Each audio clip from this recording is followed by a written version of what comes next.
नितिन गडकरी ने अपने कामों से अपनी जितनी भी छवि बनाई थी वो सब अपने बेटे को फायदा पहुंचाने के चक्कर में बर्बाद कर रहे हैं। सरेआम इंटरव्यूज में झूठ बोल रहे हैं और ऐसे ऐसे झूठ बोले हैं कि उनके समर्थक भी मुंह छिपा लें। पब्लिक में कई अपनी बातों को साफ साफ नकार रहे हैं। हालात ये हो गए हैं कि जिस गडकरी ने एक समय में दावा किया था कि पेट्रोल 15 रुपए लीटर हो जाएगा, आप 120 रुपए जो पेट्रोल ले रहे हैं उसका भाव हम 15 रुपए लीटर करेंगे। पब्लिक से किए गए इतने बड़े वादे को अब नितिन गडकरी सीधे सीधे झुठला रहे हैं। उनका कहना था कि मैंने कभी ऐसा कुछ कहा ही नहीं। आपके हालांकि वो पुराने वीडियो हैं जिसमें आपने बोला था कि पेट्रोल 100 रुपए से ऊपर जो मिलता है ये 15 रुपए पर आ जाएगा एथेनॉल की वजह से, अगर एथेनॉल आने लग गया। ऐसा मैंने कहा नहीं। सुना आपने, साफ साफ झूठ। और ऐसे एक झूठ नहीं बल्कि अनेकों झूठ बोले नितिन गडकरी ने इन हाल के दिनों में, जब से एथेनॉल को लेकर तमाम शिकायतें सामने आ रही हैं। उन शिकायतों पर सफाई देने के लिए नितिन गडकरी इंटरव्यूज दे रहे हैं और इंटरव्यूज में सरेआम झूठ और ऐसे ऐसे बेतुके तर्क दिए हैं नितिन गडकरी ने कि गडकरी के समर्थक भी सुनकर मुंह छिपा लें। ऐसे में शुरुआत नितिन गडकरी के तर्क से ही, जहां जब एंकर ने उनसे शिकायत की कि एथेनॉल वाले तेल से उनकी गाड़ी का माइलेज कम हो गया है, ऐसे में उस सवाल से बचने और भागने के लिए नितिन गडकरी ने क्या तर्क दिया है, एक बार आप भी सुनिए। मेरे एक गाड़ी जो मैं इस्तेमाल करती हूँ वो पेट्रोल की है और मैं आपको ये बताना चाहती हूँ 2023 के बाद खरीदी हुई, 2023 में खरीदी हुई गाड़ी है। मैं अज्यूम कर रही हूँ कि E20 कंप्लायंट होगी सर। मेरी गाड़ी पहले मुझे एवरेज लगभग 10 से 11 दे रही थी सिटी के अंदर 10 से 11 का एवरेज दे रही थी। आज वो गाड़ी मुझे 7 की एवरेज दे रही है और मुझे समझ में नहीं आ रहा कि गलती कहाँ करी है हमने। वही ट्रैफिक है, वही रोड है। आपने एवरेज कैसे चेक किया? सर हम तो माइलेज के हिसाब से ना, जैसे हमेशा चेक करते हैं वैसे चेक करते हैं। तो आप मुझे मेरा ड्राइवर ही चेक करके बता रहा है माइलेज। देखिए, हाँ, आप कोई भी बात करनी है तो पूरे उसकी जानकारी ठीक है, आप बताइए सर। हाँ। पहली बात आप रही है, आपकी गाड़ी का इंश्योरेंस है, उसके लिए कोई प्रॉब्लम नहीं। आपके गाड़ी को कंपनी की गारंटी है, उसमें कोई फर्क नहीं है इथेनॉल डालने से।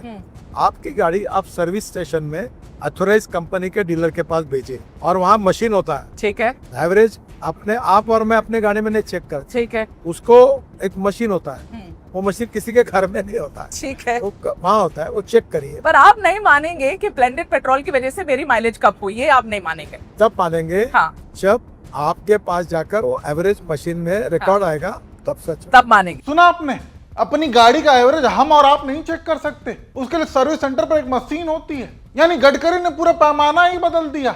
आज तक लोग जैसे माइलेज चेक करते थे कि 1 लीटर में गाड़ी कितने किलोमीटर चली है, उससे माइलेज पता चल जाता था। लेकिन अब गडकरी जी का कहना है कि नहीं माइलेज ऐसे चेक नहीं होता। साफ साफ नकार रहे हैं और विकल्प क्या दे रहे हैं कि उसके लिए एक मशीन आती है। ऐसे में तो मंत्री महोदय से एक सवाल होना चाहिए था कि अब की गाड़ियों में जो मशीन लगी होती है वो जो एवरेज बताती है, क्या वो भी झूठ है?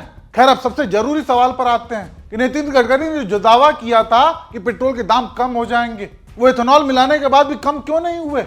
इस पर गडकरी जी ने कैसे पल्ला झाड़ा है वो भी सुन लीजिए। सवाल तो सुनो सर, इसके बावजूद भी पेट्रोल के दाम कम क्यों नहीं हुए?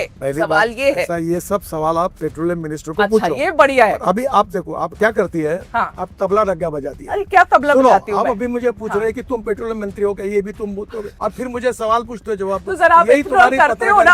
अब बताओ सर, आप भी तो इथेनॉल के चैंपियन बन के घूमते हो ना सर? नहीं, मैं कोई चैंपियन सर्टिफिकेट मांगने नहीं घूम रहा। सुना आपने, एथेनॉल पर खुद हर जगह सफाइयां बांटते फिर रहे हैं। लेकिन वहीं जब सबसे जरूरी सवाल पूछा गया कि एथेनॉल मिलाने के बाद भी पेट्रोल के रेट कम क्यों नहीं हुए, तब जाकर इन्हें याद आया कि पेट्रोलियम मंत्री तो कोई और है। खैर, अब खुद नितिन गडकरी के मंत्रालय की ही बात कर लेते हैं कि वो खुद कितना बेहतर काम कर रहे हैं। इसमें कोई दो राय नहीं है कि नितिन गडकरी मोदी सरकार में इकलौते ऐसे मंत्री हैं जिनके कामों की तारीफ लगभग हर कोई करता है। सड़कों का विस्तार, गांव-गांव तक सड़क पहुंचाना। लेकिन अब जो इसकी हकीकत सामने आ रही है उसने सब पर पानी फेर दिया। सड़कें टूट रही हैं, बड़े बड़े गड्ढे हैं सड़कों में। एक्सप्रेसवे तक की यह हालत है कि 12,000 करोड़ का बना दिल्ली देहरादून एक्सप्रेसवे मामूली बरसात भी नहीं झेल पाया। 1 महीने में ही करोड़ों रुपए से बना एक्सप्रेसवे धंसने लगा। ऐसे में मंत्री महोदय ने इस पर सफाई देते हुए जानते किस पर ठिकरा फोड़ने की कोशिश की है? किसानों पर। दिल्ली देहरादून पूछूंगी सर, उस पे गड्ढे हुए थे सर। आप लोगों ने कितने हजार करोड़ की सर? 12,000 करोड़, किसी ने बोला 29,000 करोड़। इतने हजार करोड़ की आप बना देते हैं हाईवे और आपने एकदम बेस्ट टेक्नोलॉजी, बेस्ट मटेरियल, पहली बारिश गड्ढा हो जाता है, फिर आप कहेंगे कि सवाल पूछो तो गलत है। ऐसे कैसे? मैं एंटी नेशनल थोड़ी हो जाऊंगी सवाल पूछूंगी तो। आप बहुत नेशनल हो। हाँ, अब आपको एक बात बता दूं। बोलो। कोई भी मशीन यंत्र होता है, उसकी सर्विसिंग होती है। हाँ। सर्विसिंग में उसके स्पेयर पार्ट्स में कभी बहुत कम ज्यादा होता है। ठीक है। मैं ये नहीं दावा करता हूँ कि हमारे यहाँ कोई गड्ढे नहीं पड़े। हमारे यहाँ देहरादून के ऊपर एक गड्ढा पड़ा, हाँ वहाँ पानी का ड्रेनेज सिस्टम था, हाँ वहाँ के किसानों ने जमीन नहीं दी, तो जमीन न देने के कारण वो काम अधूरा रह गया और वो ड्रेनेज वही छूट गया। वहाँ से ड्रेनेज होना था। वहाँ से पानी आया, ठीक जब है। बरसात आई, हाँ हाँ। पानी आने से वो बह गया। तो ये घटना तो सच है। ये बात आप लोगों ने क्यों फिक्स नहीं करी? क्यों? ये चीज को आप लोगों ने क्यों समय रहते ठीक नहीं किया? आपको जैसे ही ये घटना आइडेंटिफाई उसको तुरंत काम करके ठीक किया। पहले ही होना था ना सर। पहली बात, हाँ। तो गड्ढा होने के पहले क्या मेरे को सपना आएगा ये होने वाला है? पर आपको पता था कि नीचे वहाँ ड्रेनेज नहीं हो पा रही ऐसा है। नहीं होता मैडम। सुना आपने, पहले खुद की ही कमी बता रहे हैं और दूसरे पल ये भी कह रहे हैं कि मुझे सपना आएगा क्या कि गड्ढा हो जाएगा। यानी गडकरी को कमियां पता थी फिर भी उसे सही नहीं किया गया और एक्सप्रेसवे चालू कर दिया गया केवल भगवान भरोसे। और अब जब 1 महीने में उसने जवाब दे दिया तो कह रहे हैं मुझे क्या सपना आएगा। यानी बिल्डर पहले खुद ही कमजोर बिल्डिंग बनाए या उसमें फिर कोई कमी छोड़ दे, जिसके चलते बाद में जब वो गिर जाए तो फिर कहे कि मुझे सपना थोड़ी आएगा कि वो गिर जाएगा। ये तो तर्क है महोदय के। खैर एक खोखला वादा और सुनिए गडकरी जी का। नरेंद्र मोदी जी के नेतृत्व में 2024 समाप्त होने के पहले हिंदुस्तान का रोड इंफ्रास्ट्रक्चर अमेरिका के बराबर होगा, ये वचन देता हूं। सुना आपने, 2024 के अंत तक भारत की सड़कें अमेरिका जैसी हो जाएंगी और अभी 2026 चल रहा है। अमेरिका तो छोड़िए 1 महीने में ही एक्सप्रेसवे तक जवाब दे रहा है। ये तो है मंत्री महोदय का काम। खैर अब इनके राजनीतिक विचार भी जान लेते हैं कि कितने मजबूत विचार हैं इनके। आप लड़ाई लड़ो करप्शन के खिलाफ और फिर अजीत पवार जी को वित्त मंत्री बनाओ, फिर शुभेंदु अधिकारी को मुख्यमंत्री बनाओ, फिर हिमंता शर्मा को मुख्यमंत्री बनाओ, फिर आप कहो कि नहीं विजय जी मत पूछिए क्योंकि कंप्रोमाइज कंट्रोडिक्शंस पॉलिटिक्स की जरूरत है।